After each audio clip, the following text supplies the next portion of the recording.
All right, guys, thank you so much for joining us today on the mic with JB Banda. We're back again today. I've got my brother, Warren, and he's here, guys. Like we said last time, that he'll come back on a part 2 to talk everything nutrition. And that's what we're going to do on this episode. We're going to talk everything nutrition because it's easy for people to just, get ready, buy that nice outfit, get into the gym and start lifting weights and do all that, and then get home. And then they're sat there having a KFC, a McDonald's, or a Nando's, or a Domino's, and not really understand the process of why it's important. A lot of people think, no, as long as I'm going to the gym every day, I can eat what I want. But that's not right. You can eat what you want. That's correct. But what is that you're eating that you want? Is it the right food? And we're going to dive into that. We're going to talk everything keto, fat loss, carb dodging. Some people think carbs are bad. So we're going to get right into it. So Warren, bro, I'm going to let you kind of, let's start. What is the best, when you're talking nutrition with your clients, explain to us. Because for me, I just think, as long as I'm eating vegetables and I'm eating chicken and meat, and I'm not eating too much rice, I'm not eating too much pasta, and I think I'm doing the right thing. I mean, what do I need to be doing? Talk to me, brother. Talk to me. I think it's probably easier if I set the tone for how we're gonna talk about this. I don't want to bore people to death by coming up with all these studies and all that kind of shit. Just know that I follow some people who do the studies, okay, and I'm not gonna reduce people to tears by referencing those studies. If anyone wants to see those references at a later date, they can come and talk to me. I think with nutrition, it's important to grasp it on a common sense type basis first, okay, without worrying about the science of this kind of thing. Just think about the common sense. So jumping straight in then, I think probably if someone said to me, right, what is the most important thing you could tell me about nutrition? It would have to be calories in, calories out. So CICO or SICO, or whatever you see, CICO, you'll see that hashtag all over the place. And that's probably the most, if you know that, you can't go wrong. So what that basically means, it's an energy balance. Okay. So again, I'm not trying to get into all the boring science, but what it comes down to, it means that if you can't create energy from nothing. Okay. That's a rule of physics that exists in our universe anyway, that we know about. You can't create energy. Any energy can only be transferred. Okay. So from one place to the other. When it comes to food, your energy in, if that exceeds what you burn, so if you eat more than what you burn, you're going to gain weight, okay? You're going to gain mass. So let's not talk about muscle or fat or whatever, but you're going to gain mass, because that has to occur. You've taken energy in and you haven't expended the same amount of energy, you've expended less energy. You see what I mean? So that energy gets stored in your body as potential energy, and in a human being, potential energy is fat, okay? But let's not get into the specifics. Let's just keep it high level for now. So if energy in is greater than energy out, you gain mass. If energy out is greater than energy in, so you're burning more than what you eat, then you're going to lose mass. So I think it's important that people grasp that and understand, even though it's elementary, right? This is I don't know, probably I can't remember, man. School was a long time ago. But something physics or whatever, high school. Nothing over complicated. If you're a fully functioning adult, you should be able to kind of grasp that. I think now, I don't want to digress too much or whatever, but I think people that are going to be watching this now are going to be like, well, that's calorie tracking, and I've been told not to track calories and stuff like that. That's exactly what I was going to say. I was literally thinking in my head, okay, so you're talking whatever I eat in, I need to burn the same. So I'm already thinking that means I got to get the scale out. I got to weigh my food. I got to know I've taken in X amount of calories today. And then that means I got to say, okay, have I exercised? Have I done this? And that's just too much going on in my head. I can't be dealing with that. It's true. And that's what puts a lot of people off. Okay. And this is an important thing. So it all comes down to education, but it also comes down to how the message is given across to clients or anyone that's trying to has a goal of either gaining or losing weight, let's say. So, if I just run into the science like that and people go, oh, I've instantly got to track everything, then they lose the will to live a little bit, because they just imagine they've got to weigh everything, all that kind of stuff. Yeah. Again, there's a couple of things that we need to accept here. So for a start, and I don't want to go down too many rabbit holes, JB, so you're gonna have to pull me out, okay, if I go down too much tangent. But it's better to try and paint some detail into this picture, okay, rather than just like this isn't an Instagram post where I've got like X many characters to fit this message in. So I want people to try and understand it. So if we go back decades, I'm not going to, I don't know exactly when this point came about, but basically around the time that food started to be processed, produced in mass quantities, engineered to a certain degree. Around that time, we lost the ability to maintain our body weight naturally. Okay, so for millions of years, right, since the cradle of Africa, like 3 million years ago, where humans first literally, stood upright. Since then, we've pretty much been able to maintain our energy balance throughout the day, and we didn't have fucking MyFitnessPal 3 million years ago. These guys weren't walking around with iPhones tracking and scanning everything. But it's just because that's the beauty of the body. Like, we were designed, right, to be able to maintain that energy balance in, the fact of our activity, or rather our food intake, was relative to our activity at the time. And people didn't, I guess there wasn't like gluttony and there wasn't that kind of stuff because food wasn't really readily available. So, I don't want to go down too much of that side of things, but I guess people can get a basic understanding that, back in the day, let's call it that, we didn't have to track food, and we could pretty much maintain our body weight. Fast forward now to where food's been heavily processed, okay? So you've lost a lot of the fiber in the foods these days, but that's what I mean by processing, okay? So basically just blend it up, you know what I mean? And loads of ingredients put in, and it becomes like a bit of a mush. So you lose the fiber, which gives you this satiety. That's what fills people up naturally sometimes. So the fact that food has been heavily processed like this means that we now have the ability, to eat a lot more before we feel full. So it comes down to a lot of things. Food is also available now year round, okay? So if you go back like to when I was just talking about, you couldn't just go in and buy chocolate or sweet foods, like really calorie dense foods at any point. They would come around every now and again. So like, this is I've got to keep going back because it is relative, right? So let's just think about like, thousands of years ago, we would come across something like honey, okay, like in the wild, and people would gorge themselves on the honey, but you'd only get that every couple of months. You see what I mean? So it was kind of seasonal. Everything was seasonal, so it wasn't there. Exactly. Most of the time, people were eating, animals, and they were eating like root vegetables that they could find. And the animals was quite hard, and it was quite physically exhausting to catch them, right? So you're burning a fuckload of calories just trying to catch the thing. And then you come across a fruit tree or whatever, and it would come into season, and people would eat all the fruit and stuff like that. And the body was designed, obviously, it would store fat at that time. So people would try and eat a lot more before winter, so they had the fat for insulation. But generally, people didn't grow fatter and fatter every year, which is what's obviously happening in modern times. You would get fatter maybe seasonally for the winter, and then kind of lose it, as the temperatures warmed up again. So again, gone down a bit of a tangent, but I just want to paint a picture of how it's not necessarily, I don't blame people these days, okay? Because, I know a lot about this stuff because it's my job, and I spend a lot of time researching it.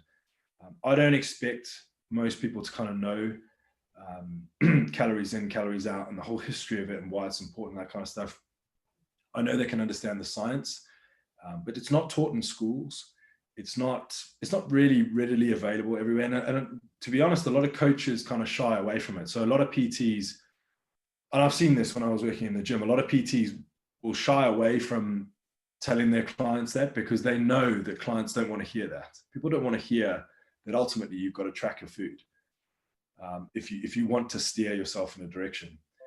So they'll say it's all about cutting back and having daily treats and that sort of thing. And ultimately it is. You don't have to track your food, or put it this way: if you're coming into this and you've never tracked any food, you've got issues with your weight, you've got weight that you need to lose, there's a lot that you can do before you need to get to the point of actually tracking it, where you will lose weight. But all of these things that you're doing have the same result. They are both, all of them are just creating a calorie deficit. So people say it's a different way of wrapping up a calorie deficit. So some people want like a fluffy way of you wrapping up a calorie deficit, basically. Yeah. They want it packaged in a nice fluffy, And what is that? What is that package? What is that fluffy way? What's the quickest way to normally wrap it up? Like, give us an example. Well, I mean, so substituting foods and just cutting back on junk food and cutting back on alcohol, they're all great things, okay? But what they're doing is exactly the same result as if you were to actually follow a tracked plan or whatever. All you're doing is reducing your calorie input. But the problem is if you only tell people to just cut back on junk food, just swap out, chocolate and have fruit. If you only tell them that, that's not going to necessarily help them lose weight. Because if they swap out, what's causing the weight gain is a calorie surplus. Okay, so too many calories over a long period of time. It's literally, that's no, I don't want to get into I'm going to tempt people here with another rabbit hole, but there's no such thing as a fat gene. Okay, there's a couple of medical diseases that are fucking 1 in like 10,000 where people have issues with the way their body stores fat, which makes them more prone to storing fat. Okay, but that is, like I said, 1 in like 10, 20,000 odds. For the majority of the population, there is no fat gene. So do you know what I mean? Like we are all subject to the same rules of the physics that I talked about, the energy in, energy out. So help by telling people to reduce what they've eaten and telling people basically, just to cut back on junk food, or reduce your portions, that kind of thing. It doesn't necessarily promise that you're going to lose weight. Now, I know that you're probably thinking, well, obviously if you eat less, you're going to lose weight. That's true. But the point is, if you don't tell people that what matters is the calories that you're eating, not necessarily the types of food. That we'll come on to that later, but obviously it does matter a little bit, but calories are king when it comes to this sort of thing. So if you just tell someone, look, instead of having a Burger King, have a Subway because it's slightly healthier. There are Subway sandwiches which have more calories than a Burger King. So like, do you see what I mean? Yeah. If you tell people, don't have a chocolate bar, have some fruit instead. Now people might think, okay, fine. Well, a chocolate bar average maybe 200, 250 calories.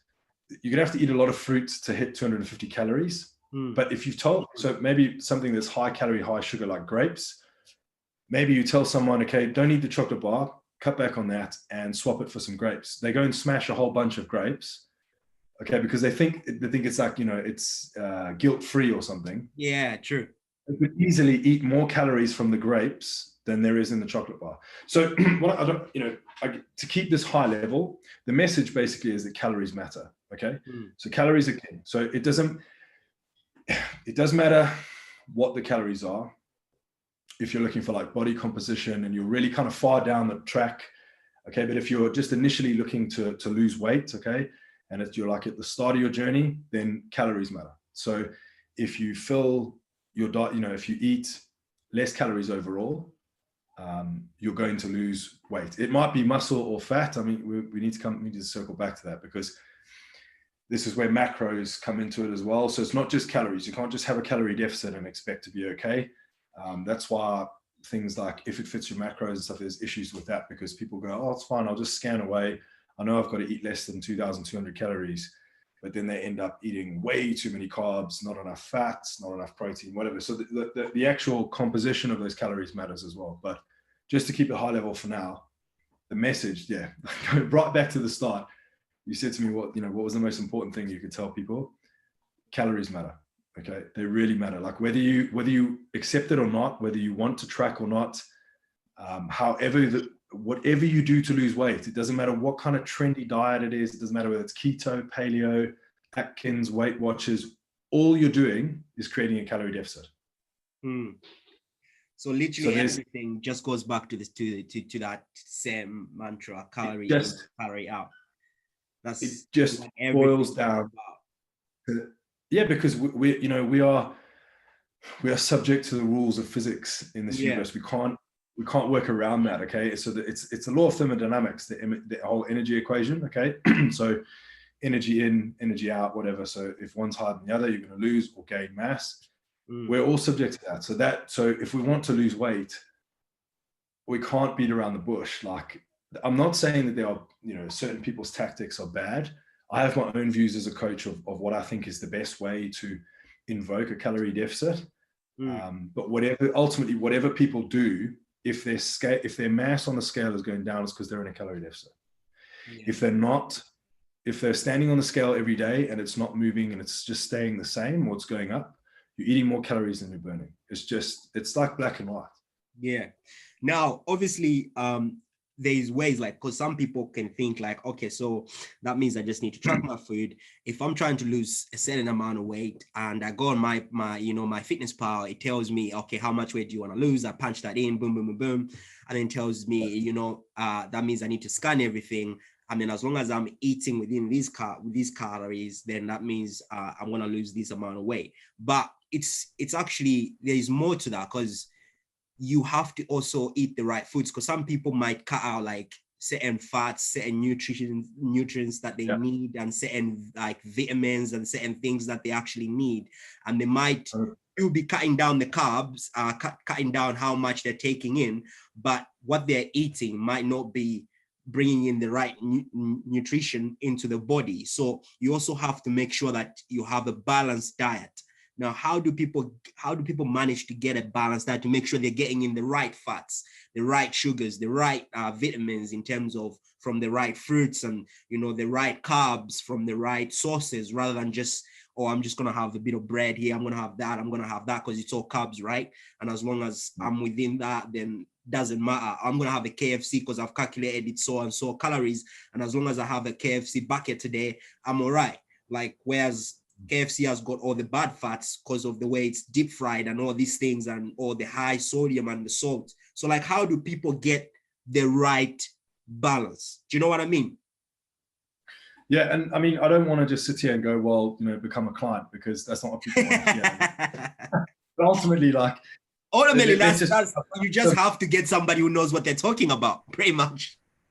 Well, I mean, look, that's the fastest way to do it. Okay. So I've got, my clients that come to me, girls and guys, all different ages, all different experience levels, all different weight levels. Some of them are 30 kilos overweight, some are underweight, whatever, it doesn't matter.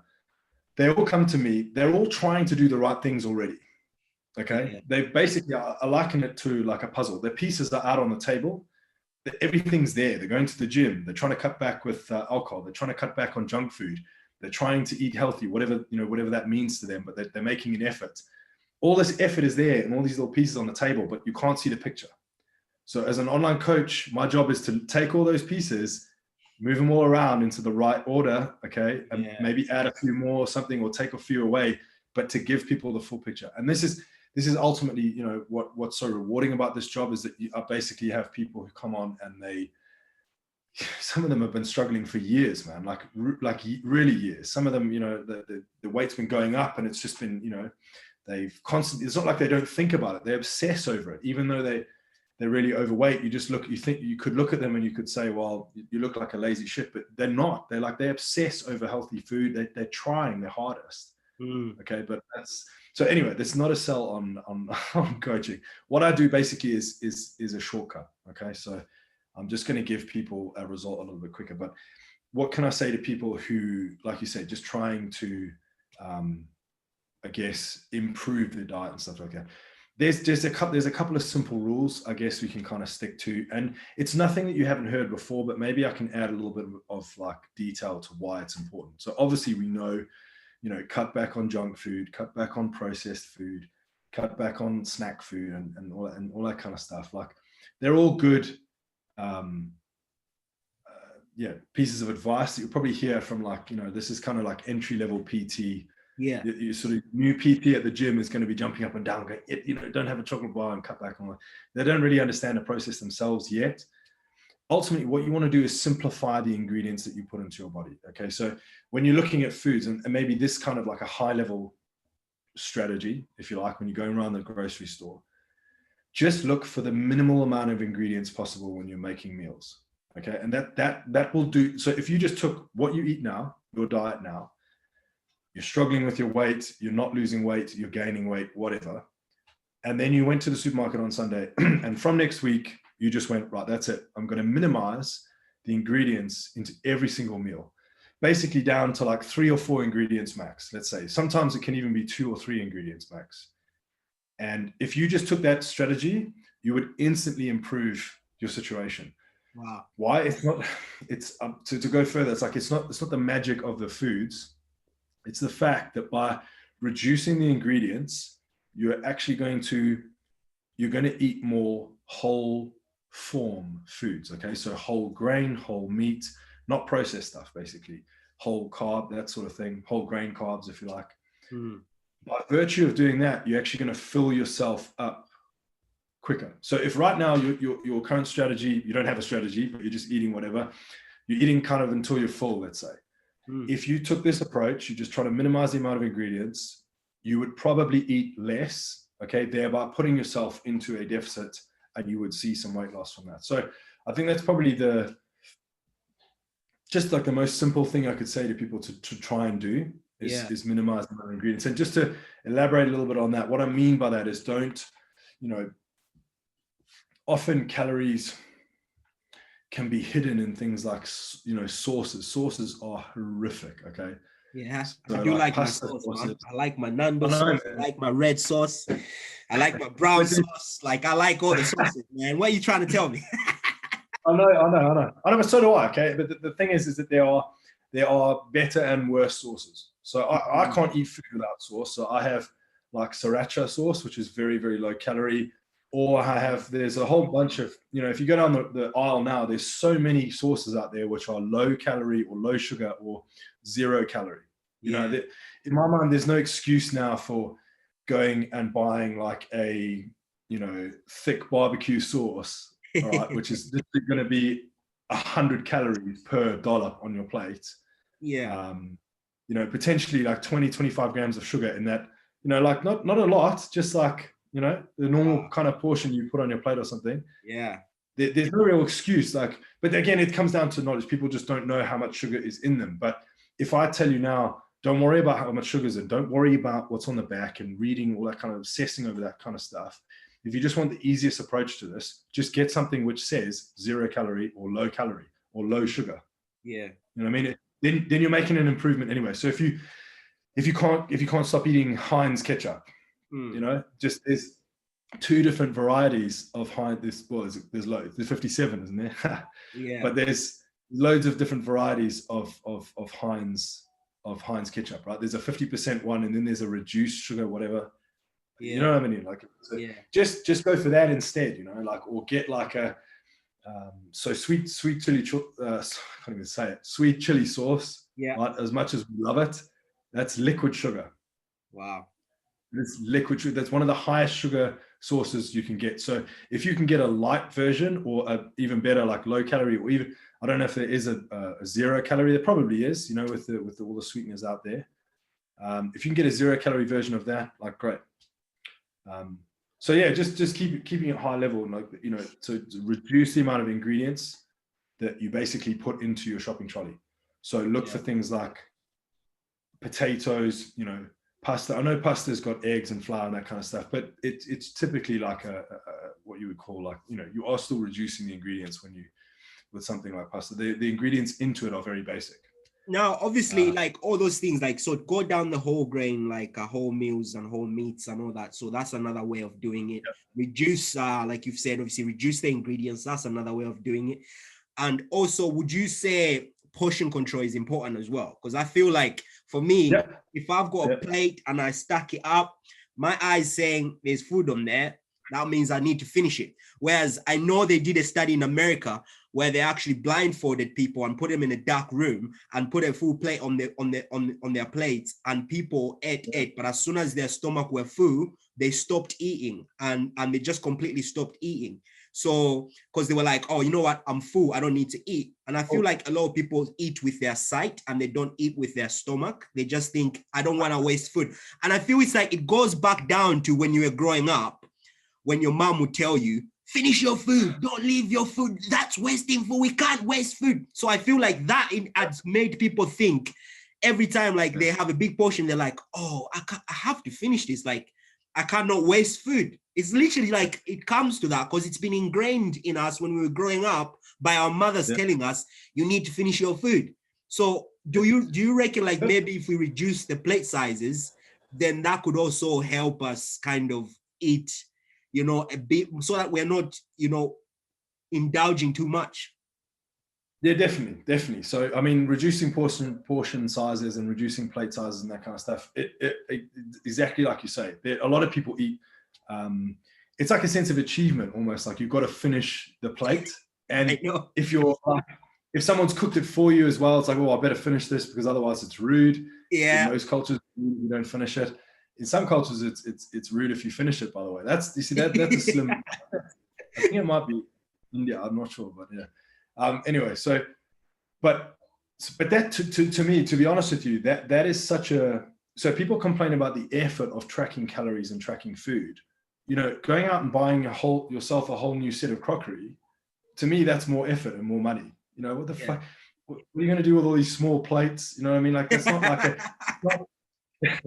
it's not a, what's the word? Like, you can't have a cupboard for like, you know, all your small plates for normal, and then like people come over and then you got like these normal plates. It's just not a solution which is very practical, you know. This is why, you know, so what I do, okay, put it this way, the reason why I do meal plans the way I do them is because I honestly believe that in this day and age, okay, millennials, run about people that are sort of up to the age of 40 and below, have completely lost the idea of how to eat like an adult. We don't know how to eat to maintain our body weight because we've grown up in an environment which is just availability all the time. I think there's a lot of binge eating. We binge eat. That's what we do. And it's true, but like, so that's a recent thing, like Deliveroo and Uber Eats. Now you don't even have to fucking walk to the takeaway place. You can literally just sit on a sofa and order it. All day. So that, I mean, that's only like, I'm talking about even back in the 80s and stuff. It started then when there was like the Soda Stream, and they basically tried to program kids into, you know, sugar and eating all this stuff and whatever. So by the time we're like our age now, I'm like 35 next week. Most people my age now literally can't put a plate of food together. They don't know about portion sizes. No. So there's two things to this. They don't eat correctly throughout the day. Okay, so that's down to lifestyle. So they either, you know, they miss lunch, they miss breakfast. They miss breakfast because they think, oh, they read something about fasting, fasting fat loss. So I'll just skip breakfast, and then I'll skip lunch as well. Then I'll have a fucking donut and a whatever and a 500 calorie coffee in the afternoon. And they get to dinner and they're like ravenous. So suddenly they're eating like 2,000 calorie plate of dinner. And they're like, oh, I don't understand why I'm not losing weight. I skipped breakfast, I fasted for 8 hours, and everyone's telling me I should be burning fat. So there's two aspects. There's the lifestyle thing, which is not really people's fault. You know, we all work hard these days. And the other aspect is, you know, we don't know, we've forgotten how to cook, I think. That's we don't know how to cook meals together. Yeah, that's everyone so can make true. That is so true. Do you know what? You're so right. Like, honestly, like, everyone can make a bolognese, or, yeah, you know what I mean? But they can't cook these days. And I'm not talking about cooking like chef quality meals, but, you know, sometimes I put salmon in people's meal. It doesn't matter about my meal plans because they'll get the idea behind it. But when I tell people to eat salmon, they're like, well, you know, what do I do with that? Because they know how to cook chicken in a frying pan or something. Suddenly they go, I say, well, you should eat some salmon. And then they're like, well, you know, like, literally, how do I cook that? You know what I mean? It's not everyone, okay, but it's probably the majority. And the evidence behind that is the fact that, you know, we're struggling as a population with obesity. So, you know, there are probably 100 reasons out there. But yeah, so two things. So lifestyle and just the lack of knowledge of cooking. So what I say to people, and I won't try to talk about coaching too much here, but I just want to say that it's, you know, people are reluctant to track their calories and stuff like that. When you get a coach, so not me, but someone in my industry, someone else, you know, it's not all about plugging my business and personal, but definitely my industry, because I don't think a lot of people understand the kind of assistance that they can actually get out there. They really don't know. There's so much bullshit out there, like I've said before, people selling, you know, just crap, basically, like teenagers selling fucking influencers and fitness models and stuff, selling the wrong kind of stuff. People don't actually know what kind of real help they can get. So in you know, if you don't like tracking food, then get a coach to make a meal plan for you, because then you don't have to track your food. I do the tracking. I calculate the macros, the calories, the portions of salmon, chicken, pasta, rice, whatever foods you choose, whatever foods are in your plan. I do all that. So basically you get a plan, which basically, you know, it says 100 and whatever grams, and I'll give it to people in cooked weights or raw weights, whatever works best for their lifestyle. And all they have to do is just, okay, they have to weigh it out to start, but why do they have to weigh it out? Why do they have to track the calories? Not tracking, obviously the tracking's been done by me, but why do they still have to weigh it out and stuff? Because people don't really know what a portion of rice is.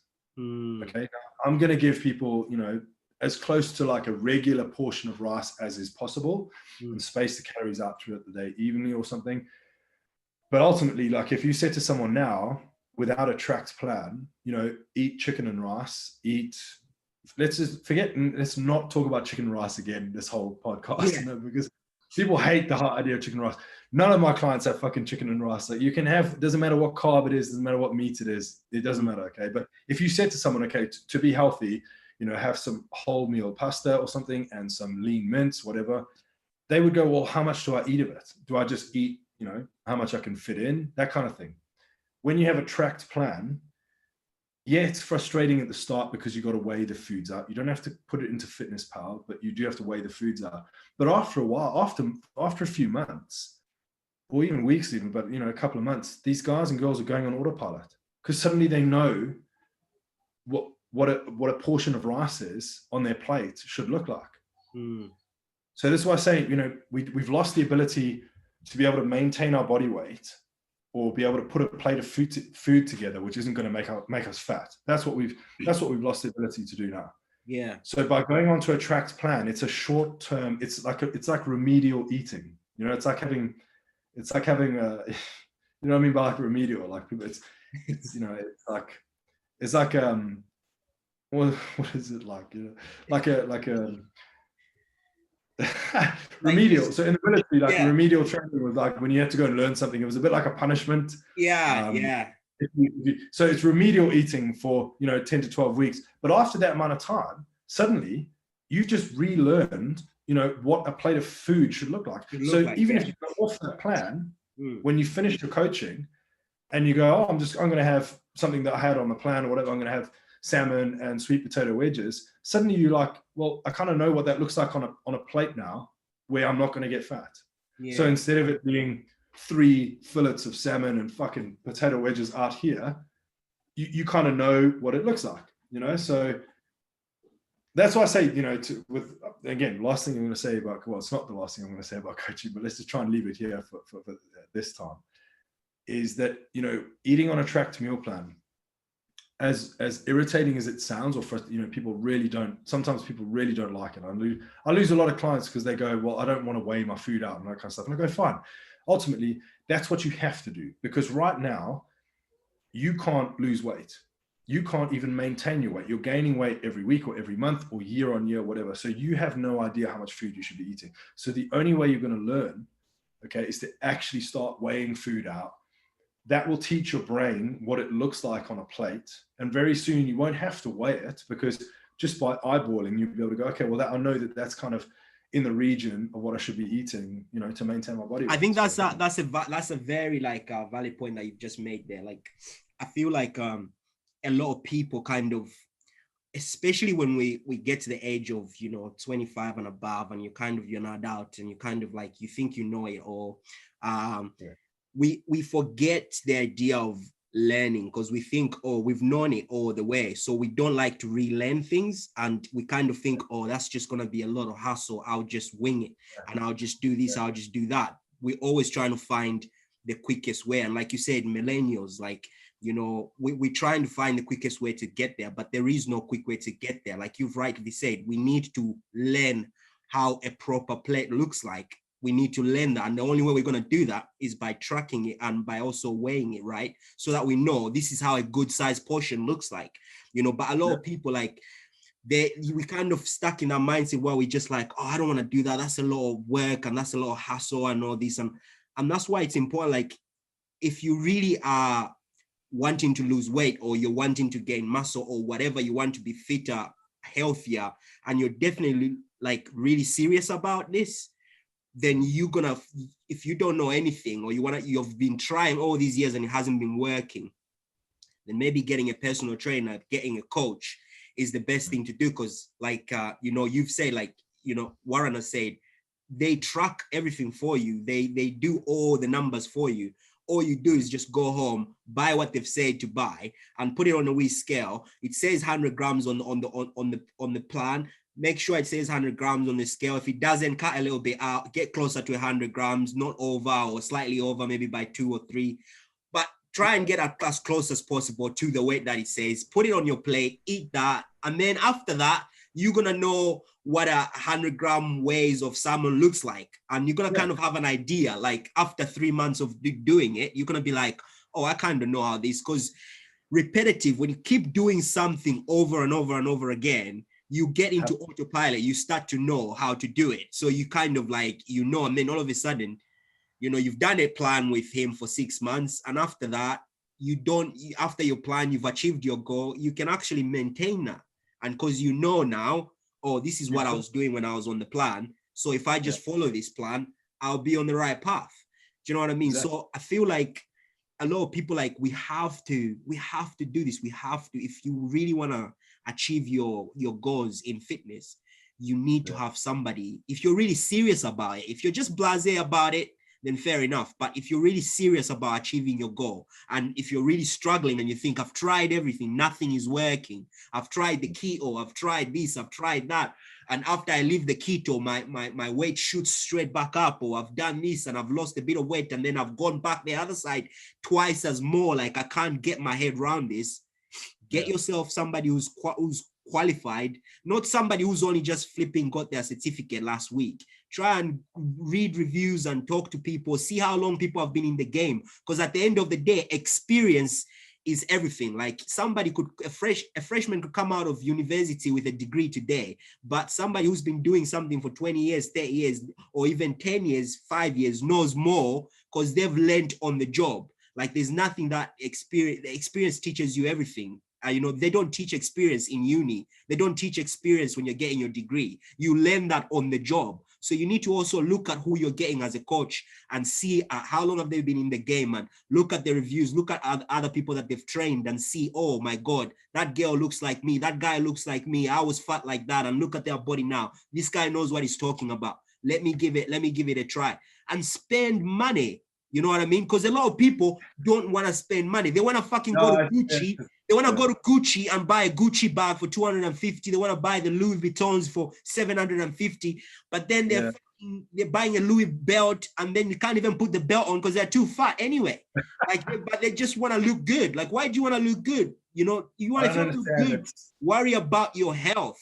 So you got to spend the money. If the coach tells you, my plan is 150 pounds, hey, 150 pounds is going to save your life long term, because once you know what you need to do and you are equipped with that knowledge that's not going to leave you. You can stay with that knowledge for the rest of your life. Now, you've just spent 150 and you've gained like 5, 10, 15 years of experience. Yeah. So, JB, do you want to come work for my team? No, I'm just saying, bro, like, it frustrates me. It does. It gets me. Yeah, this is what I deal with on a daily basis. Like, I get messages and you get people keen and interested in all that kind of stuff. And then as soon as they see the price, they're suddenly not interested. And they just, because people can't really, there's two things. Most of them have potentially had a bad experience with online coaching before. Okay. They've not had online coaching before. They think they have. They fucking subscribe to, you know, whoever randomer fitness model with fucking 1 million followers bullshit subscription app. They subscribe to the app. And then they realize, like, this is a load of bullshit. This guy's not even talking to me. I'm asking questions. I'm not even getting a response. Yeah. I'm just getting this automated bullshit. And then they go, oh, well, fuck online coaching. Like, it's not going to work for me. That is not online coaching. That is, You know what I mean? I don't know what that is. That's bullshit. There are people out there. There are a lot of coaches out there. A lot of people that I follow. My coach's coach. Okay, my coach has a coach. You know, all these people out there who can really help. You know, and like it's a. We won't get into too much on this, but I mean, it's a perspective thing. Like people worry about pensions, and you know, in Australia called superannuation. Yeah. They worry about investments and investing in property and fucking, I'm going to have enough money to you know, survive when I retire. No one gives a shit for a second when they're 20 or early 30s about their body. That's so true. You know what I mean? They think, oh, I'll fix it later or whatever. You're never going to fix it later. Like this is a prime time now, you know, and it's not up to just 30, between 20 or whatever, like from whatever age, but right up to like 50 or so, 50, 55. I'm not going to put a cap on that, but just you know, on average. Yeah. This is your time where you should be investing in yourself. Like you say, you know, learning skills from an online coach. My business is not just about just buy my program. I get people all the time asking me, can I just buy a meal plan? Can I just buy a one-off program? Instantly to me, yeah, I could sell them and make some money, but I don't. Like I actually just tell them to fuck off, because that to me is like shows straight away the kind of people I don't want to work with. And I didn't do this, you know, I didn't do this for the money. I didn't leave banking, right, to come into this fucking wild west of an industry, okay, where I'm scrapping, okay. I didn't leave there with getting bonuses and all that shit for nothing, to sit on my ass playing with Excel all day. I didn't leave that. I'm here to make money. Yeah. I came here for fulfillment. So I don't give a shit if someone wants to pay me or whatever. I won't work with them if they don't have the right attitude, or if they don't engage and, you know, want the whole process. But like you say, it's you're investing in yourself, but you're investing in knowledge as well. So literally, someone that joins my team for 3 months, they're going to go away having learned more in that 3 months than they potentially have learned in the last fucking 10 years. And that's serious. They're going to go away, okay, and after that, they're going to be able to put in all that knowledge of food and, you know, what's actually good, what's actually bad, what carbs actually do, what protein, how much protein you really need, what supplements are really work, and what are absolute bullshit. All that kind of stuff they're going to be clear on straight away. Yeah. So they're going to save themselves so much money going forward. But anyway, I don't want to sit here and plug coaching. I want to make it useful to people who, you know, might be thinking about it at the time, or they don't want to do coaching or whatever. Yeah, no, it's good, man. You're speaking some truth there.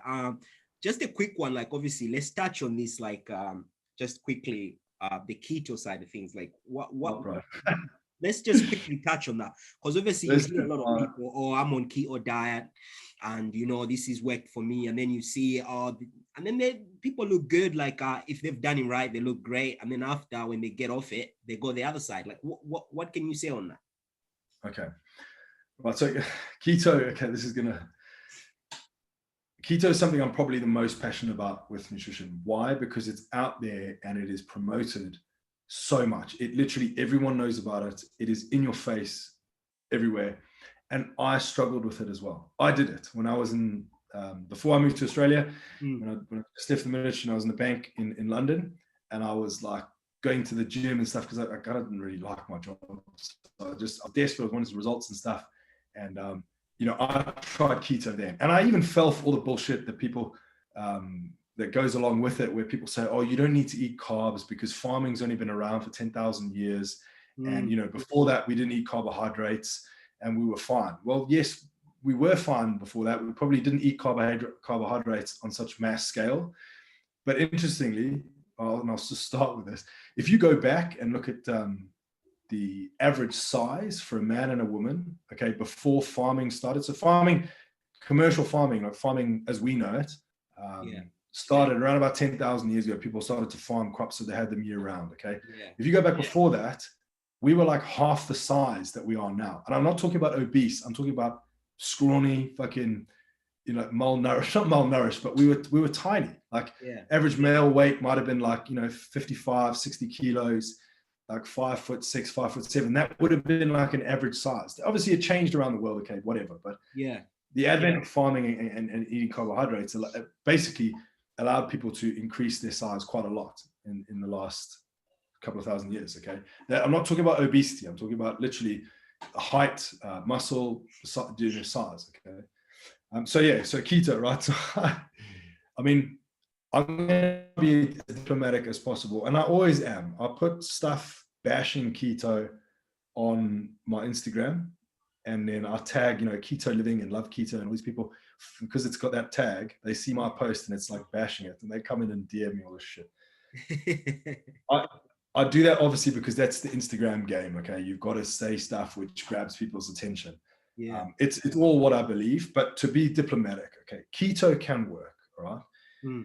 But the problem with keto is that when it's working, okay, for a start, let's start at a high level. For a start, most people out there aren't actually in ketosis when they're doing keto. A high number, mate. Like, again, I'm not going to bring up all these nerdy, boring studies and stuff like that, but I follow people like BioLate, so Lane Norton on Instagram, Brad Schofield, some really good pages, okay? And these guys, basically, what they do is really brilliant. So they basically go through all these studies and they give you a summary. So if anyone wants to follow these people, they can actually see where basically this kind of formed my whole sort of opinion on keto and stuff like that. But most people aren't in ketosis, okay? So most people eat too much protein to be in ketosis. So you actually, protein is going to be around 10%, okay, for you to get into ketosis. So that means that 90% of your calories has got to come from fat.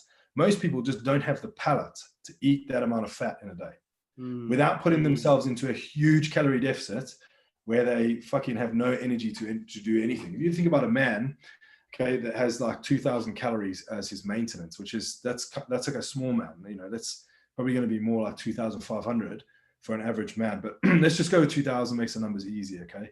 10% of 2,000, okay, is 200, right? Think that. 200, right? So 200 calories from protein. That's fuck all. 200 calories, 10%, for protein's 4 calories a gram, okay, that's 50 grams of protein. That is half a chicken breast. Wow. And if you eat more than that, I'm not saying you are necessarily going to bump yourself out of ketosis, but you could prevent yourself from getting into ketosis, okay? Because the body can turn protein into glucose. So the same thing that it turns carbs into glucose. Glucose is basically what the body's preferred energy source, and the whole thing of keto is you're not running on glucose, you're running on ketones. The body's breaking down fat, okay? So you have to, let's say you have to limit your protein intake to 10% of 2,000, so 200 calories, so 50 grams, that's literally half a chicken breast. The rest of your 8 to 1,800 calories is going to be from fat. That is a lot of fat to eat, man. You know what I mean? Like, that is, it's not just like, oh, I'm going to have an avocado salad and I'm going to have like a handful of nuts. It's a fucking sprinkling of oil. That's like handfuls of like fatty food. And the problem is, if you don't eat that amount of, so a lot of that fat food that people tend to go for is stuff like bacon, and you get a whole bunch of protein in with the bacon as well. So that protein, like I said, if you eat too much protein, you're going to prevent your body from going into ketosis, because your body can turn that protein into glucose. So like, for a start, so the most people aren't even in ketosis. Their idea of ketosis or keto is just knocking out carbs. Yeah, that's what I thought. Yeah, because honestly, you're right. You're right by saying that, because everybody I've spoken to, they just say, oh yeah, it just means when you're on keto, you just eat meat. You don't eat carbs. You just eat like protein. It's all protein, bro. Like, they don't actually go to a level where you just like calculated it to say it's half a chicken breast. Like, they wouldn't even look at that. They just think, I'm just gonna stack on this protein, and as long as I'm not touching the carbs, I'm in keto. Like, a lot of people, that's how they think. Yeah. Now, I will say this, because a lot of people will be like, oh, you can eat more protein than that. Yes, you can. You can eat more than 10% protein and still put your body in ketosis based on your size and your protein requirement, okay? But if you're not training, so if you're not lifting weights and you're not very active and you're doing keto, your protein requirement's going to be tiny. You know, a man could like 50, 60 grams or something for a day. It's not like 2 grams per kilo or whatever. That's for people who are training, who are basically stressing their muscles through exercise or resistance training. And they need that protein to keep regenerating the muscle tissue, which they're breaking down in the gym. If you're basically just sat at your desk all day, like a lot of these keto warriors do, but it's like because the popularity of it, let's not deny it. It's a shortcut, okay? Yeah. It's seen as like a a shortcut because, you know, you don't have to track your food. Well, people think they don't have to track their food and you can still eat all this good food like bacon and eggs and avocado and nuts and whatever fat food. It's seen as a bit of a shortcut. So it tends to attract that kind of people in the start. So first thing I was going to say is that most people aren't even in ketosis. The second thing, most people aren't even, or potentially it's not guaranteed that you're going to lose weight by going into keto. It can work, okay? But most people only create a deficit. Like I said about at the start, the whole energy equation, that applies to keto as well. So if you're not in an energy deficit, if you're eating more fat and protein, you know, eating all the fucking right stuff, you're in ketosis, but you're eating more than you're burning, you're going to store fat. It doesn't fucking matter that you're in ketosis. It doesn't matter about ketones. There is no magic fucking a process whereby you can overeat, you know, 4,000 calories of bacon a day and still lose weight. You will not. The body is, and it's the beauty of the human body, man. That's what we're designed to do. We're designed to store fat. We're designed to endure hard times. We're designed to be able to take food when it's available. This is going back to the fucking history lesson that I started with at the start. You know, when food is available, fruit's available, honey's available in you know, thousands of years ago, we're designed to be able to gorge on that food, store the fat, so that in several months' time when the winter comes, we will fucking survive. We will actually live because we have that fat to burn off, right? So our bodies are fat storing machines, and there's nothing you can do about that. There's nothing you can do about that. Everyone's like, oh, I want to change, you know, it's like everyone has. People are like, oh, well, you know, I store fat easier than other people and I just get fat and other people are so lean. It's rubbish. This all comes down to calorie intake versus output, you know?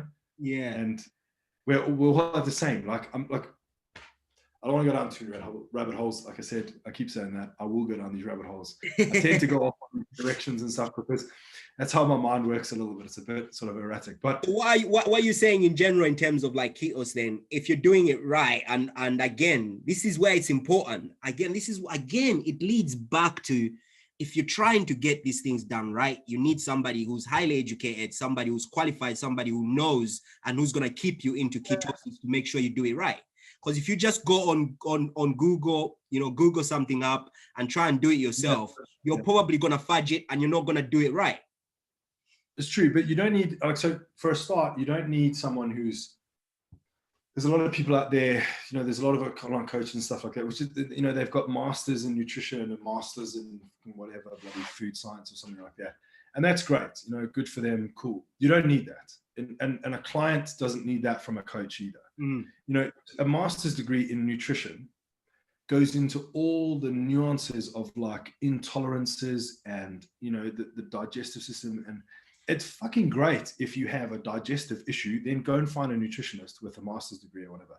If you just want to lose weight, you don't need to go and find someone who's an expert. You just need someone who's going to tell you about the energy equation, right? And just has a basic grasp of that, because that's all it takes. So I don't want people to kind of be like, oh, well, you know, it's really scary kind of science. This shit is basic. This is just elemental stuff. So you don't need to pay someone who's got fucking Instagram bios where it's like master's degree, you know, science, nutrition, fucking special club, whatever the hell they put on there. You know, good for them. You know, I've got a master's degree in engineering, fucking of no use to me, apart from the physics. Okay, I don't, you know, do you know what I mean? It's like I think a lot of people kind of go, oh shit, I better go and get a nutritionist then, or whatever like that. Like, you don't need a nutritionist if you're just trying to lose weight. If you have a medical condition, if you have, you know, PCOS, or you have a thyroid issue or something like that, would affect a lot of females, especially in the UK, then yeah, go and speak to a nutritionist. But if you're medically, you know, if you're sort of fit and healthy, you don't have any issues like that, you don't need that kind of, it's the reason I'm saying that, yeah, sure, those people can help you, but the problem is fucking basic. The problem is easy. So, you know, you're asking about like a 1+1 program, a 1+1 problem. Yeah. You need to go to a university lecturer to explain the answer to you. When, you know, a nursery teacher will be able to tell you the same thing. Yeah. So, yeah, like, I mean, so where were we with keto? No, what happens if I haven't had a meal for like a few hours? You're just saying, like, obviously, like, if it's done right, it can benefit you if it's done right. That's what we're talking about. Right. I was saying, like, 100%. what do you think on it? And you just said, listen, if it's done right, it's good thing, but only if it's done right. Well, let me caveat that. So I agree. That is what I said. But so it can work. People can lose fat on keto. The problem is that they're not losing fat from the ketosis. They're losing fat from the deficit. Mm. So there is no, in fact, there is a scientific study out there which Lane Norton covered recently, which actually proved that there is no superior benefit to a ketogenic deficit over a regular deficit. Yeah. So what that means is that, for a 200 calorie deficit in a ketogenic diet is exactly the same effect on fat loss as a 200 calorie diet in a regular diet with carbs and everything.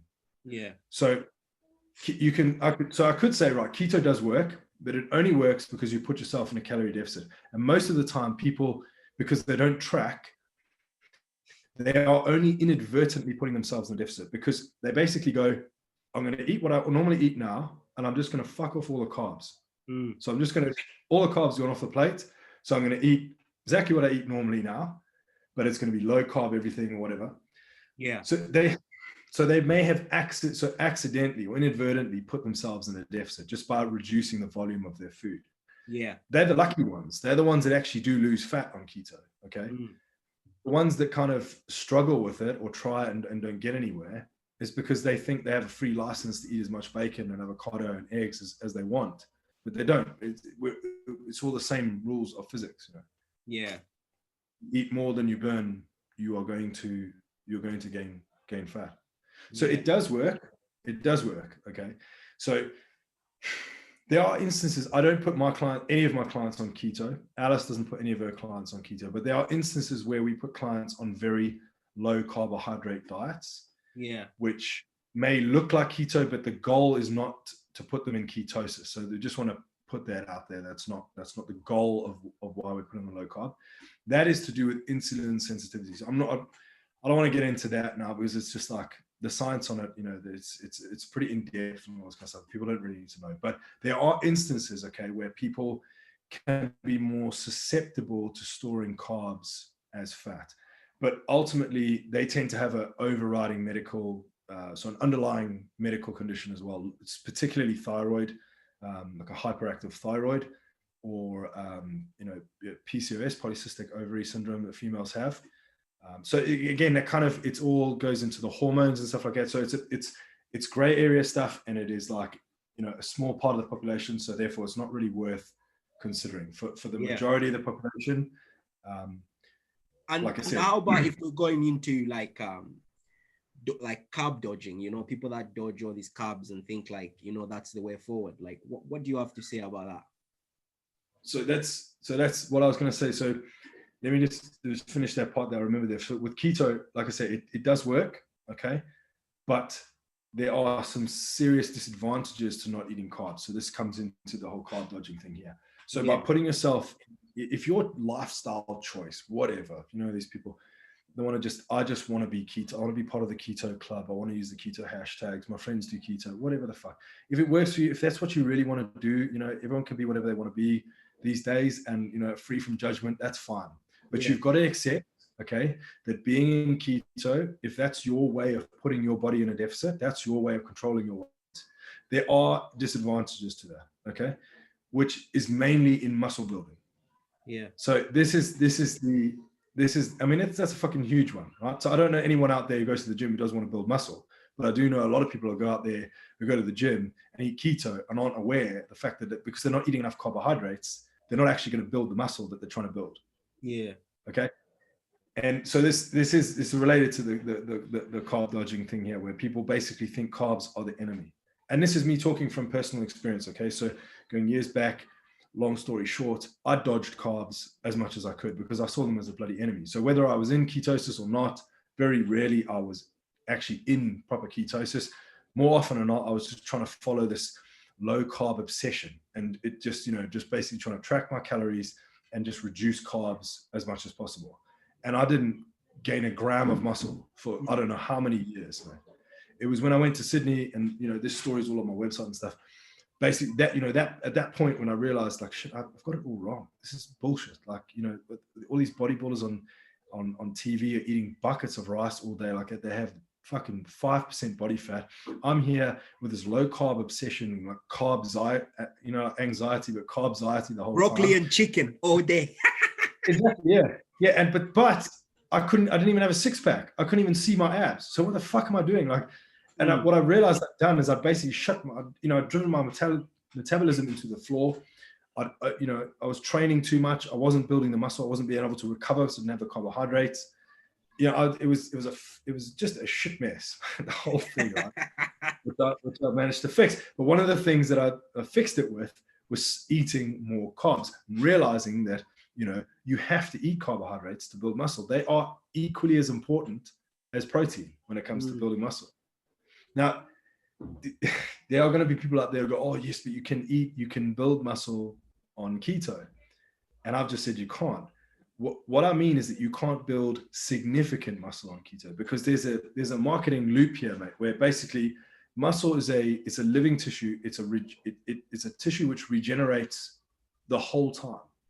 So cells are dying and are being rebuilt in your muscles the whole time. You don't even have to go to the gym. Just going around lifting stuff and grabbing stuff like that is going to do work to the muscles, a very small amount, obviously, but it's going to kill off a few cells and a few new cells are going to be built.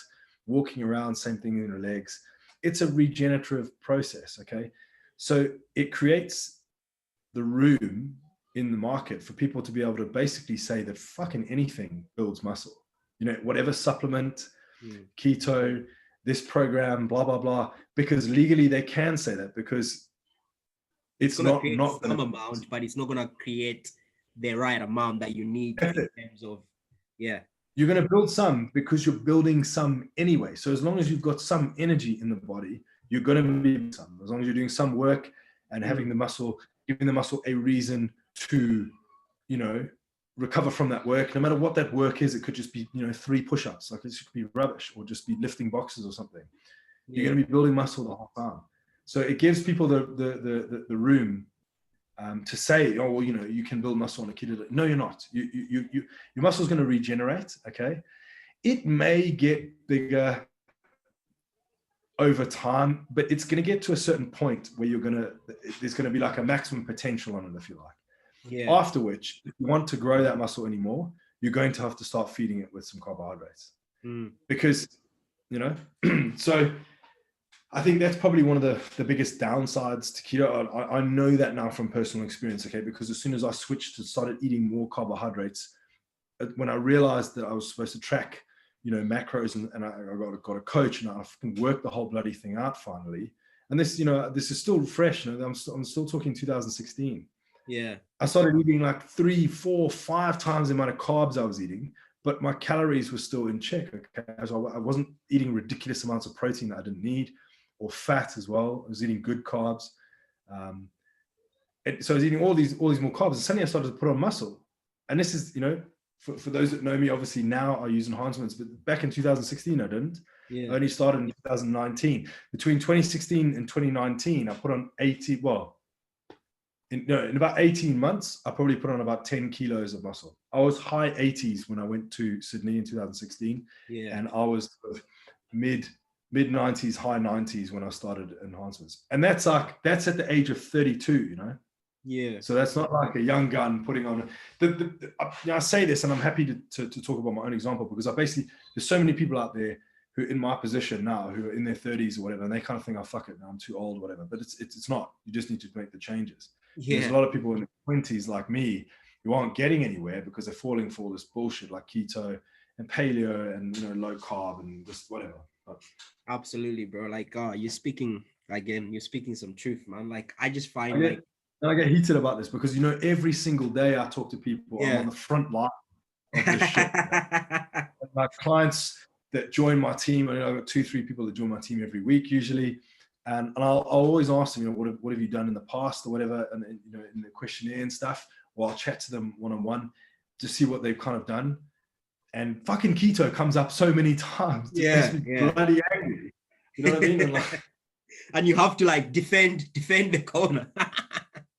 Exactly, yeah. No, I know why. I know why people on Instagram promote keto. I know why some big, very, very big name online coaches, which I'd never name, okay, or give any clues to their names of, but people that are big, okay, people that have like close to or over 1 million followers or something like that. Yeah. Big popular. There's plenty of transformation photos, all that kind of stuff. They use keto because they don't fucking understand nutrition themselves. They're not bodybuilders. They probably don't have a coach themselves. Okay, they fucking might have a PT qualification if they, if you're lucky. Probably some of them they don't. They've done a photo shoot for ASOS or fucking Boohoo, man. They got some abs for that. And then suddenly they're selling programs and shit like that. But they sell keto programs because it's a shortcut. Because they know if they sell a keto program, people are going to lose weight. They're going to lose. They're going to lose some weight. People will see some results. Exactly, they're going to see something. Yeah. But they're not. You know what I mean? That's not the same as like as someone gaining some muscle or getting the optimal body fat composition that they want to it. So it's like another thing, like I was gonna say to me is like the fact, like if you're gonna go for this keto weight loss and all these other things that people do, it's the fact that you can't sustain that. You can do that for like you can't sustain it. And that's the downfall for it. You can't sustain it because at the end of the day, you're gonna need to come out of it and you're gonna go back eating carbs. You're gonna go back eating this, and then when you do that, sometimes your body's gonna react the other way, and then you're gonna struggle with weight even more than when you went on your keto. So that's why I find like if you do something that is gonna be sustainable, because it's not a quick fix. It's not like, oh, I'm gonna look good in 3 months. Well, how about the rest of the months? Are you just gonna be fat then? Like you need to do something that you're gonna like. It's a lifestyle. It's not a goal. It's not an achievement. It's something that you're gonna do for the rest of your life. So you have to do something that you can sustain for the rest of your life. You're not gonna be on keto for the rest of your life. You're not gonna do it. Do you know what I mean? So why do something that you're not gonna do? Do you know what I mean? Like it doesn't make sense to me. Like make it make sense. Like a small plate, like buying small plates. It's something, isn't it? It's gonna be sustainable. But just interestingly, there was a study that came out, and I know I said I wasn't going to talk about studies. I'm not going to give details on it. It was a study that came out that Lane, actually, I think it was Schofield. So Brad Schofield's just a really like a prominent feature in kind of nutritional science. Has a PhD and does a lot of reviews, but gives a very non-bullshit type, a summary to everything. It's very good. But there was a study that was done on keto. Now it was done on rodents, which everyone goes, oh, well, we're not rodents and stuff like that. But we have the exact same, I can't remember the amount of DNA we share. It's quite high. We're not that different, okay? We look different, but our metabolic systems, okay, the way that calories are burned within the body is very similar, okay? They did a study on rodents and they found that long-term ketosis was scarring their livers. So the fact that I can't remember exactly the science or whatever, but just the fact that it was damaging the liver in these small rodents. And obviously, they haven't done this study in humans yet. So what if this is something we don't know about? In the 70s, everyone was smoking, 60s and 70s, as if it was like some sort of fucking, we didn't even, and then suddenly, I'm pretty sure you'd have to be pretty stupid to think it was good for you. But we didn't know the extent to which it was, how bad it was, because we didn't know. So all these things like keto and God knows what other fucking trendy diets are out there. Fasting is another bad one. So, juice fasting, going without food. Some of these fucking idiots are not eating for like weeks on end. It's just all these kind of things we don't know enough about. Yeah. So what I'm saying, my solution is eating like we've eaten for thousands of years. So the evidence is there that it's good because we're still here. It's literally just do something that you're going to sustain for the rest of your life. That's it, period. Yeah. Like don't try any fad diets, any this, any that, like, cause you're not going to sustain that. So do something that you're going to sustain for the rest of your life. Because at the end of the day, when you want to look good, like you don't want to just look good for the summer. You want to look good and you want to feel good throughout the whole year. This is a lifestyle. It's not like, oh, I'm only going to look good for the summer. Then after that, I'm going to just eat what I want. Like, no, you can't just be up and down like a seesaw. You want to be like able to like you're eating right all year round. And you need that knowledge and you want to eat foods that are right for you. That's why carbs in, carbs out, or foods in, food out, like the right amount of foods that you're taking in is the right amount of food that's going out. You're balancing that with your exercise, with what you're eating whole meals, and you're making a balanced diet because you can sustain that because it has a little bit of everything that you like, rather than I'm gonna ditch all this food. Although I enjoy it, I'll ditch it because I want to look good in 3 months. Then after 3 months, I'm gonna go back and start binging on that food because I've missed it so much. And then you're just like, what's the point? That's how people rebound and put on more weight than they had in the first place. Yeah. So, like the most stereotypical dieting cycle out there, it's probably more prevalent in women because they're just more obsessed with dieting. But you see it in men as well. Is short-term diet, extreme diets, extreme deficits, extremely restrictive, so cutting out all the shit, and then it's followed by rebounding weight gain, where they get fatter than they were before. I'm not saying they were fat in the first place. I'm just saying they're going to get bigger than before, and it comes down to all the restriction. So obviously, my meal plans, they're not restrictive, but then again, in the sense that you've got to cut out whole entire food groups. They are restrictive in the sense that you can't just have a fucking tray of Krispy Kreme on a Tuesday morning. I mean, fucking obviously, right? So, I mean, when people talk about restrictive, I mean, you got to, again, a little bit of common sense. Obviously, you can't eat that and expect to. You just led me into something. Let's talk quickly before we wrap it up because we've been talking over an hour now. Let's just finish on this. What are you on cheat meals? Is it cheat meals or is it cheat days? Like, because people confuse. People confuse this. A lot of people be like, "Oh yeah, I've been doing so good. Like, I'm gonna have a cheat day," and then they go on a day where they just eat everything that they want. Or is it a cheat meal? Like shed some light on that. Like what is it with, like, obviously I know you have to reward yourself when you're doing a diet or you're doing whatever, some form of training, you have to reward yourself. And that way you shock your body, you shock the system. But some people go for a day where they're just eating shit and then they do 6 days where they're eating right. Some people just go for a cheat meal. Like, which is the right one to do? Well, you kind of hit the nail. Well, you kind of introduced the answer there. Cheat day or cheat meal. So right. So all of my clients get encouraged 1 day a week, okay, to basically eat off the plan. And it's not about, so just on the whole thing of shocking the system, that's also something I used to think that it did. The metabolism doesn't adapt that quickly. So people kind of think, oh, I'm going to have a fucking massive cheat meal because that's going to speed up my metabolism. It doesn't. It really, you'd have to do that for like 4 or 5, maybe even longer days on end before your metabolism actually reacted and sped up, if you know what I mean. Yeah. So that one single meal doesn't necessarily do much in terms of shocking the system. It depends. Okay, there's a few exceptions here, caveats in terms of like your current level of body fat, your insulin sensitivity, but whatever. Okay, but just by and large, it doesn't affect your metabolism. But what it's about is a willpower reset. Okay, so I mean, I tell my clients, every Saturday or every Friday, or whatever, have 1 meal off plan. That meal, okay, as long as it's like a regular meal and it's not like a fucking all-out 4-hour session at a Chinese buffet, and then you can eat buffet. Yeah, like a regular size meal. And people go, oh, what's a regular size meal? You know what a fucking regular size meal is? A fucking burger and chips. Yeah. A pizza that is like a normal size pizza, like maybe a medium for an adult or something.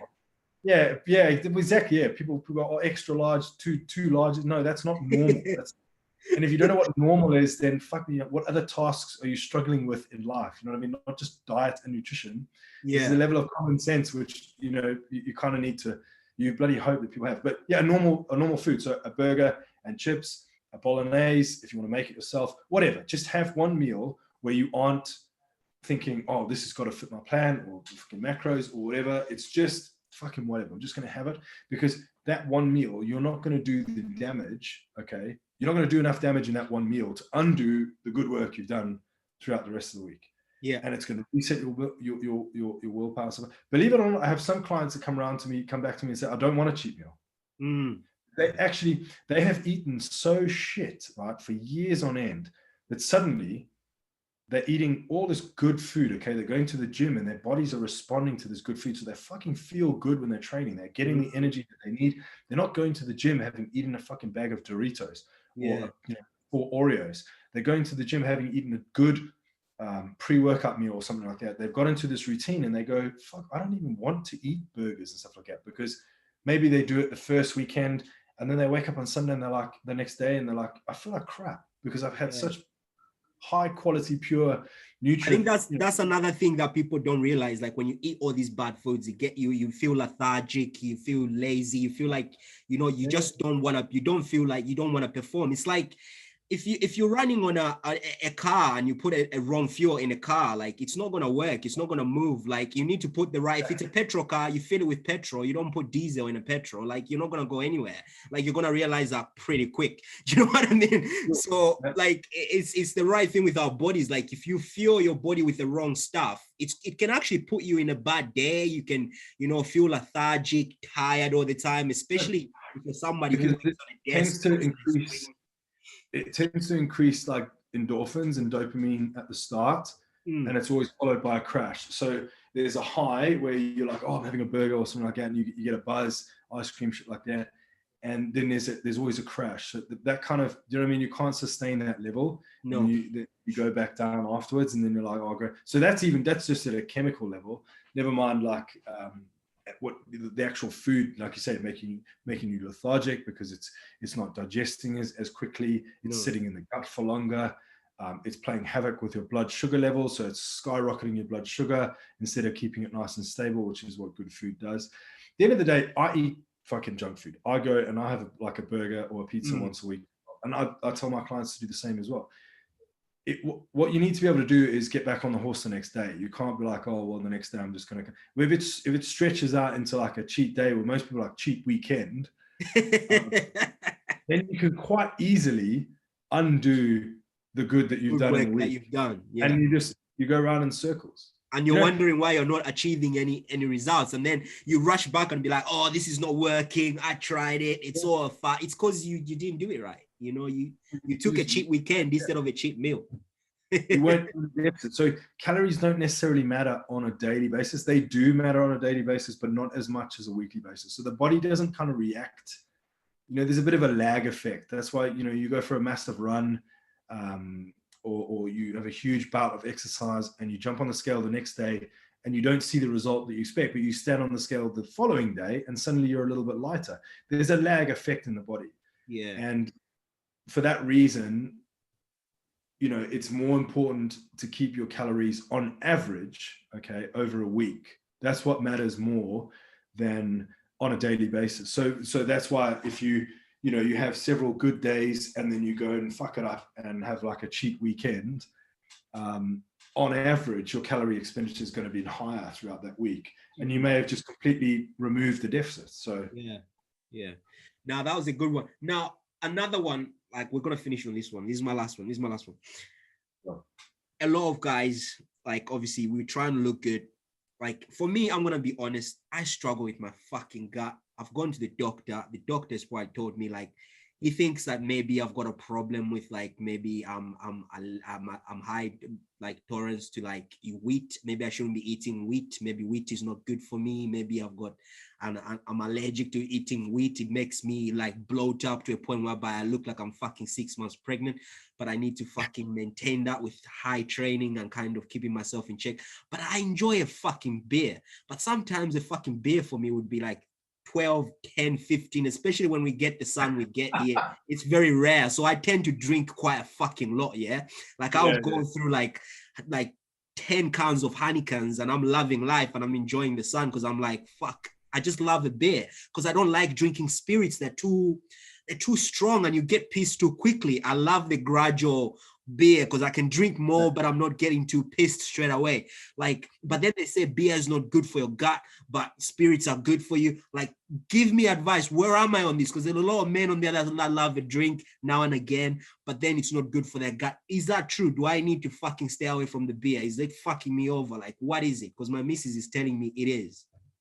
I don't know whether obviously a beer gut is like a common thing. We all know what a beer gut is.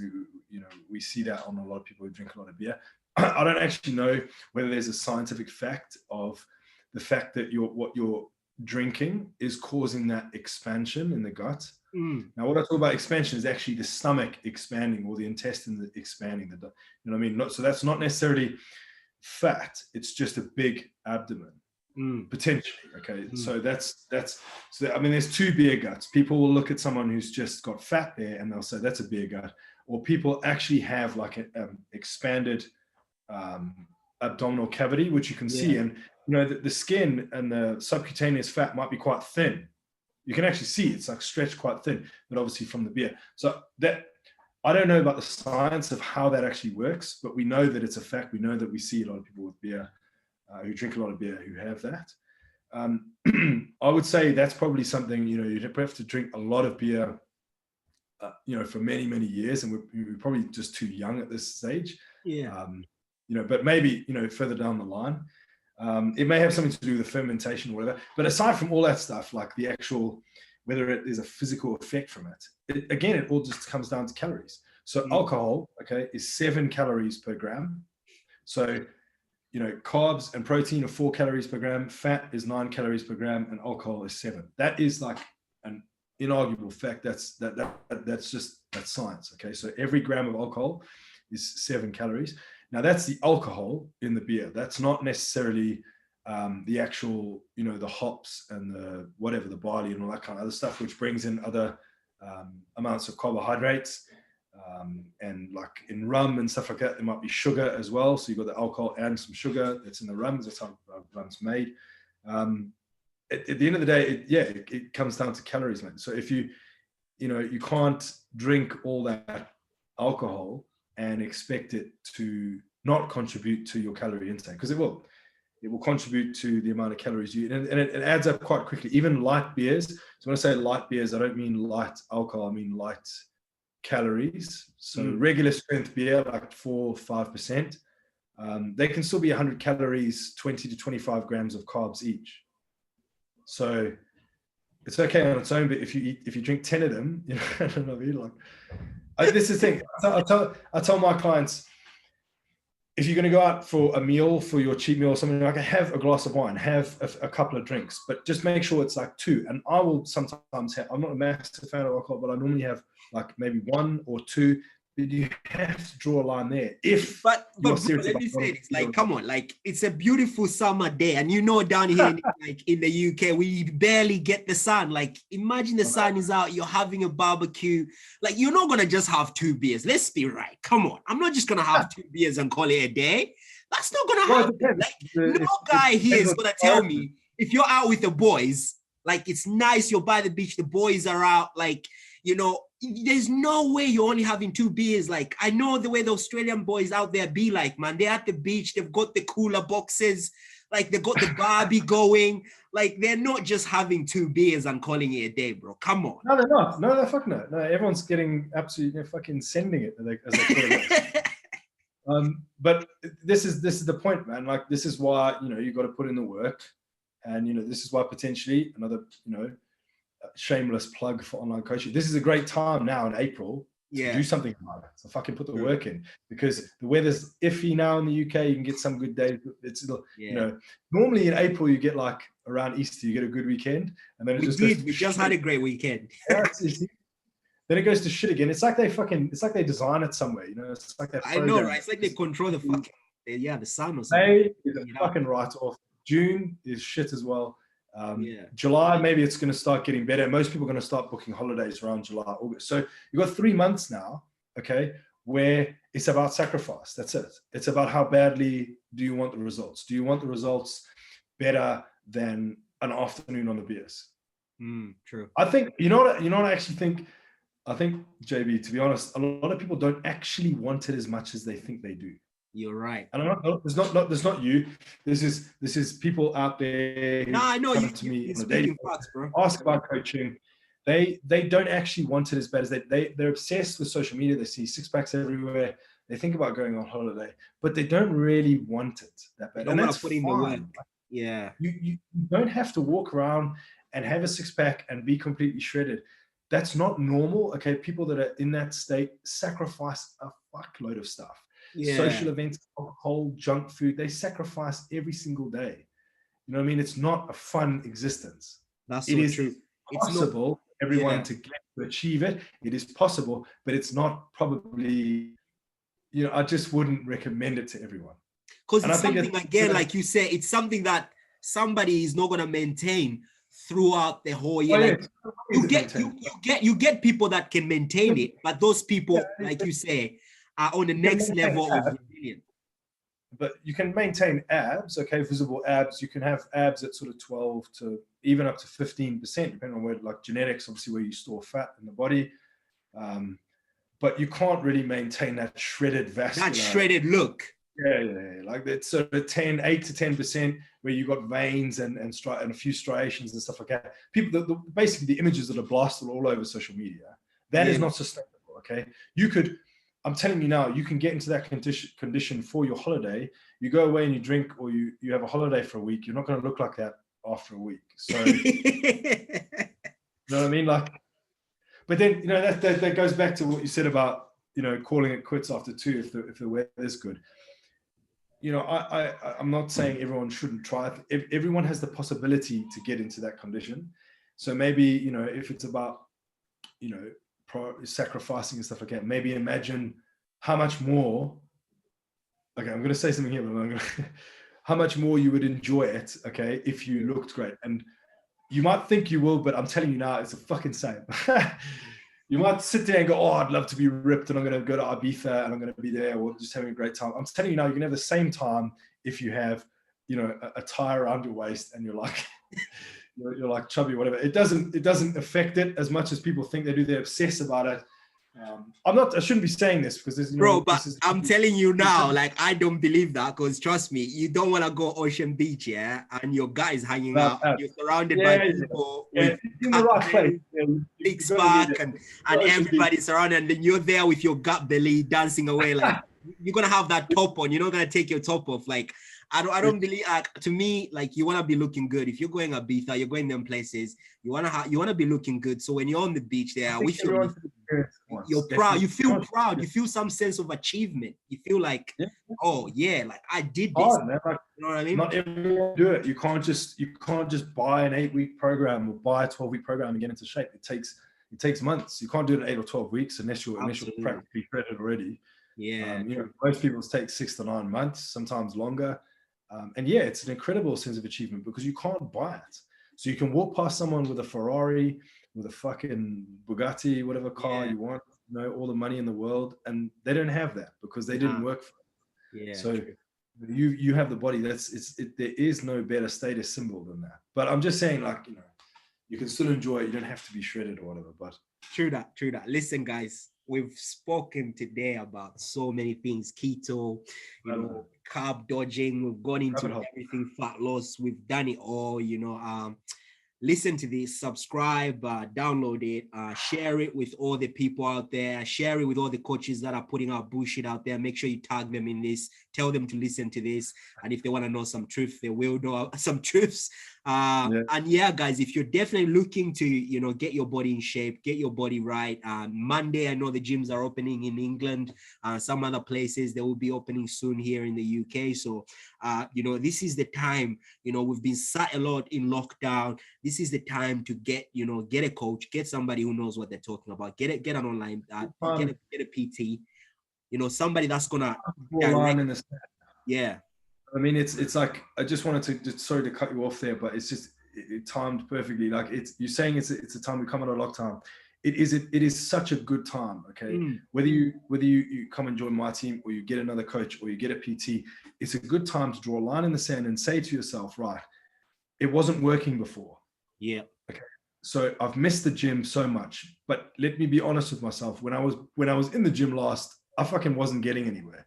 You know what I mean? I didn't have abs. I didn't feel like I was getting stronger. I didn't feel like I was gaining muscle. So this is a great time now to go, right, draw a line in the sand. Let's do it differently. Let's just somehow let me get some help, because there's a lot of good help out there. 100%. Like you heard it, guys. He said it right. Like, listen, let's draw that line in the sand and say, listen, from now on moving forward, I'm going to do this right. I'm going to acquire the knowledge. I'm going to get somebody to educate me so that way I'll have this knowledge and I'll know what a decent plate size meal looks like. Do you know what I mean? Like just basic stuff that we take for granted and we've kind of lost sight like along the years because we've not paid attention. Like your health is important. Health is wealth. Trust me, like you can have all the money in the fucking world, but if your health is fucking worthless, what's the point? You're gonna die and leave it. You're not even gonna enjoy it. Like and if you're somebody who's a father, somebody who's a mother, like just look at your kids, man. You want to be there for your great grandkids and you want to walk your daughter on the aisle and all the rest of it. You want to be there for your sons when they get married and when they have kids. You want to be there for your grandkids. It all boils down to health at the end of the day. You know, if you want to be there, that longevity is not just going to come. You can't buy longevity when it comes to health. You have to invest in yourself. You know what I mean? So trust me, this is important. Like it's more important than that Gucci or that outfit that you're trying to buy because summer is coming and you think you need to buy this new trend that's happening. Listen, the best money you're gonna fucking spend coming out of lockdown is on your fucking health. Get a coach, get somebody to train you up so that you have health, and that is wealth. Not that Gucci belt. You can still look good in a Primani when a nice body with a six-pack and a Primark shirt. You look fucking good. You look hot. Rather than a Gucci shirt that won't even button down because your gut is spilling out. Who wants that? Yeah, save the money. Get a body and then go to fucking H&M or Primani. Do you know what I mean? Primark, you can look good in Primark, man. If you got a ripped body, you look good in Primark. I tell you that now. I used to shop in Primark for every lad's holiday that I ever went on. Whole wardrobe. At the end of the holiday, just bin the whole fucking thing. No one knew the difference. Yeah. I know. But listen, guys, subscribe, download, and thank you for joining us. And I'll put all the links down again to Warren's page and all his fitness page. Look at his fitness transformation page, what he's doing out there for other people. Listen, he's an online coach. It doesn't matter where you are in the world. He can talk to you just like we're talking to him right now via Zoom calls and things like that, keeping in touch with you on a day-to-day. Somebody who's going to be able there to hold your hand and guide you and make sure you're doing the right thing and you know, help you understand this thing that we call nutrition. Because trust me, nutrition is everything. You know, I say 99% is nutrition and only I give it a 1% you need to be in the gym. Some people will say it's 80-20. Some people will say it's 90-10. To me, I say 99.99. I say it's only. Yeah, I agree. It's the majority, because you know what I mean? You do all the hard work in the world, but if you don't eat right, you're not going to build muscle and you're not going to lose fat. So it does not matter. Listen, guys, thank you so much for joining us on this. I know it's been a long one, but it's been worth it. And we're probably going to bring Warren back, man. I like having these talks with him, man. He's so educational. And this information, you're not going to get it anywhere out there, man. This education is pricey, man. But he's giving it to us here. And we're in a very elite club to get this information from him. So trust me, put it to good use and get yourself a fucking coach and hit him up. He will reply to you quickly on the DMs. He's always there, and you can email him and he's able to reply and he can tell you exactly you know, what he charges with his prices. I'm probably going to ask him what he charges because I'm thinking I need him right now. So if you see me with a six-pack, who knows? I might be working with my boy here and he's going to try and get me back into shape because I need to get rid of that gut. Trust me. But anyway, guys, we've spoken enough. Thank you so much. God bless you and all the rest of it. Love you. Thanks. See you next time. We're out.